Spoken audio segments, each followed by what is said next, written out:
Perkenalkan, saya Eriko Esra Sanjaya. Kali ini saya akan membawakan sebuah topik mengenai teknologi Society 5.0. Kira-kira apa itu teknologi Society 5.0? Nah, pada kesempatan kali ini saya akan membandingkan antara dua negara, yaitu negara kita sendiri Indonesia dengan negara luar, yaitu negara Jepang. Nah, untuk pembahasan kita kali ini memiliki 4 pokok pembahasan. Yang pertama, konsep Society 5.0. Yang kedua, latar belakang. Yang ketiga, perbandingan penerapan teknologi. Dan yang terakhir, hal-hal yang dilakukan untuk memajukan penerapan teknologi di Indonesia. Nah, lalu konsep Society 5.0 itu bagaimana sih? Nah, jadi society atau tingkatan masyarakat yang telah terjadi selama ini yaitu selama 5 tingkatan.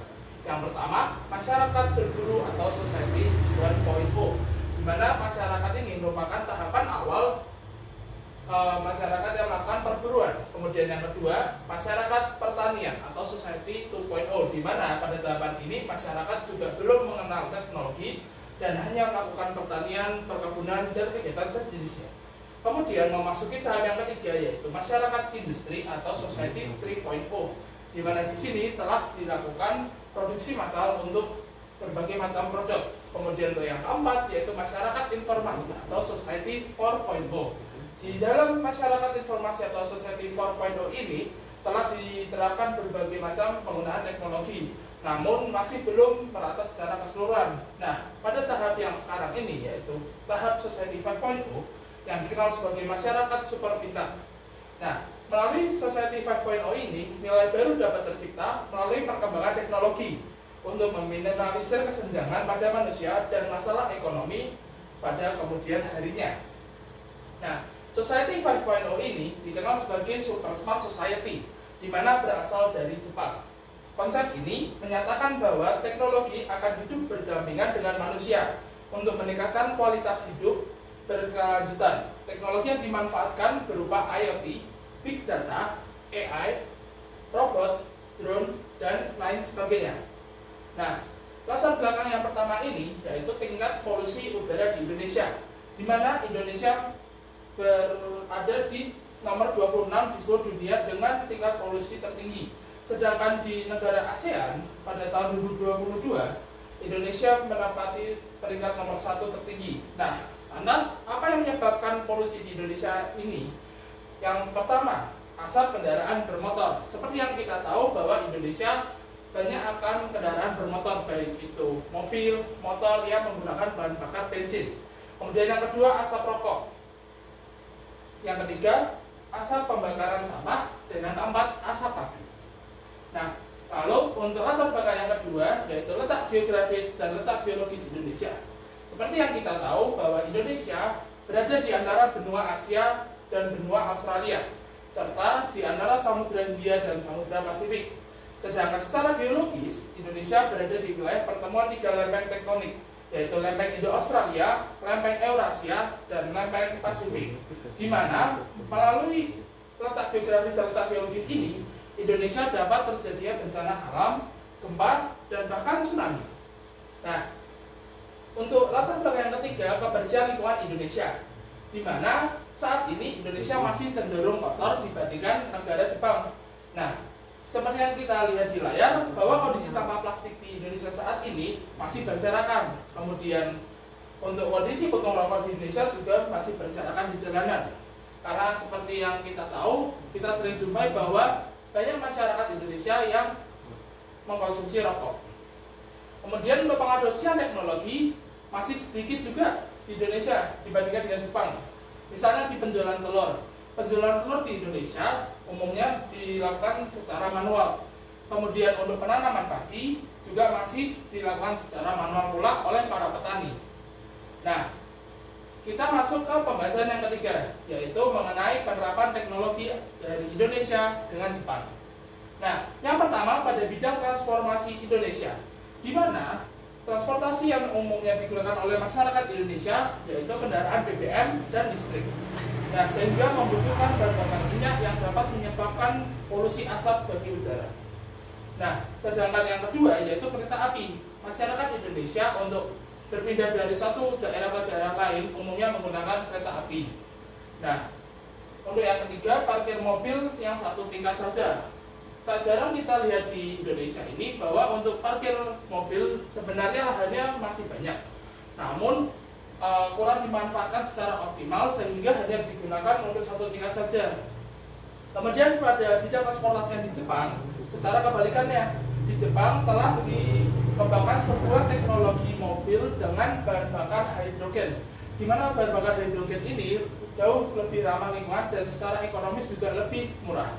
Dikarenakan ia tidak menyebabkan emisi atau pencemaran udara, kemudian untuk biayanya pun jauh lebih murah, dan juga untuk satu sekali pengisian mobil hidrogen ini dapat menempuh jarak yang jauh, yaitu sekitar 700 hingga 800 km dibandingkan dengan bahan bakar minyak dan listrik.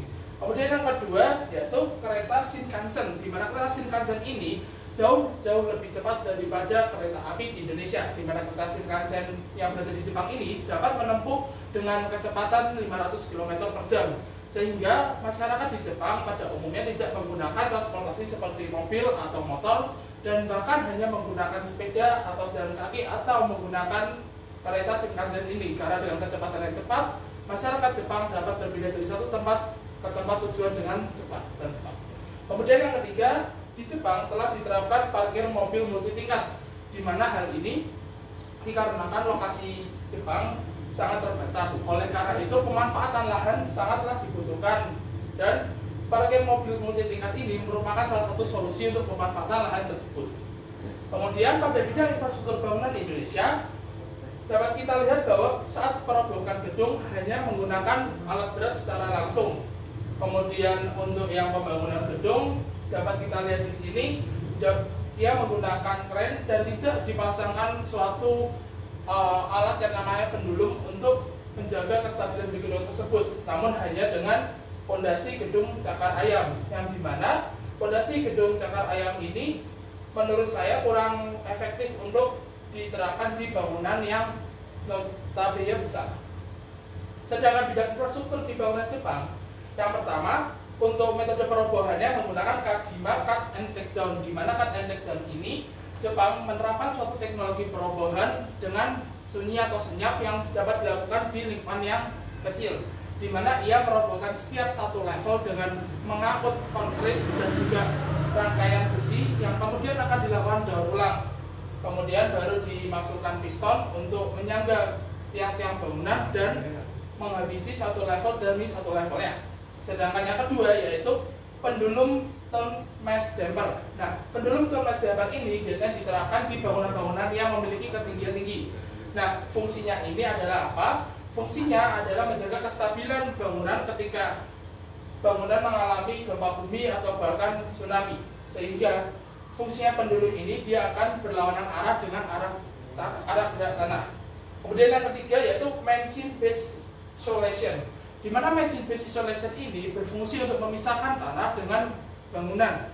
Nah, ketika tanah bergetar atau bergeser, machine based isolation ini juga akan bergetar pula. Nah, namun getaran yang dihasilkan tidak separah dengan pondasi cakar ayam sebelumnya, karena dengan adanya machine ini maka tekanan dari getaran di tanah dapat diredam dan tidak terlalu terhantar ke bangunan. Oleh karena itu dapat kita lihat meskipun Jepang mengalami bencana alam seperti gempa bumi dan tsunami, namun bangunan-bangunan yang telah dirancang dapat dipastikan kuat dan tidak akan roboh seperti yang lalu. Kemudian pada bidang kualitas hidup Indonesia, yang pertama meshing vending, di mana kita menemukan meshing vending ini umumnya di Indonesia hanya berisikan snack saja dan tidak barang yang lainnya. Kemudian untuk para petani sudah menggunakan teknologi di Indonesia, yaitu dengan menggunakan traktor, namun masih dilakukan secara manual untuk menanam padi dan memanen padi tersebut.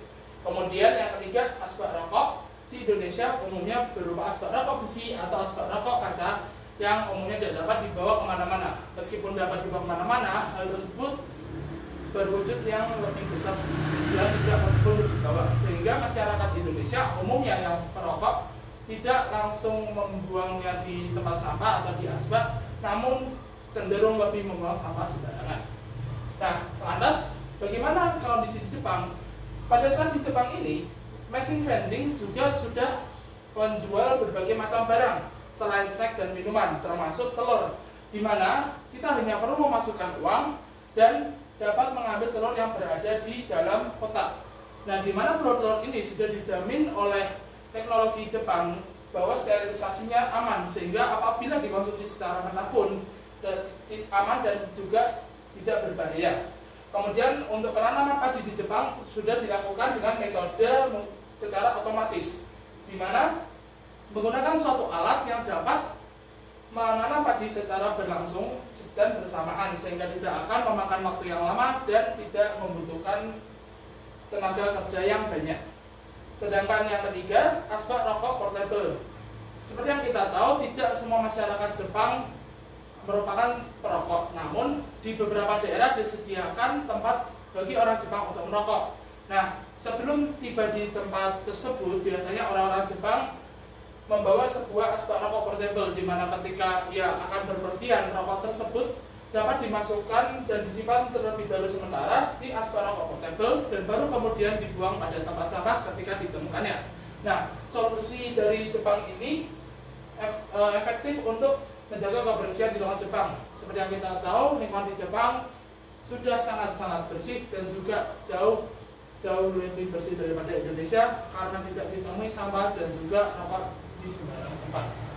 Kemudian pada bidang fasilitas Indonesia, yang pertama tempat sampah. Adopsi teknologi di tempat sampah di Indonesia umumnya dengan sensor berat, yaitu sensor dari tangan, misalnya ini berjarak 5 inci atau 5 cm, dan sampah akan membuka dengan sendirinya, lalu dapat membuang sampah di dalamnya langsung. Kemudian untuk gate tiket stasiun kereta sudah menggunakan sistem tap, yaitu di mana dengan masyarakat Indonesia mengetap kartunya dan dapat bergerak maju melewati gate di tiket stasiun kereta ini. Sedangkan untuk di bis biasanya sudah terdapat pembayaran bus tap payment dengan menggunakan kartu e-money atau flash. Sedangkan di Jepang sudah menggunakan teknologi tempat sampah yang terintegrasi dengan internet 3G, di mana masyarakat Jepang hanya perlu menginjakkan kaki pada bagian bawah tempat sampah dan tempat sampah akan membuka dengan sendirinya, dan masyarakat Jepang dapat membuang sampah di tempatnya sesuai dengan kategori masing-masing.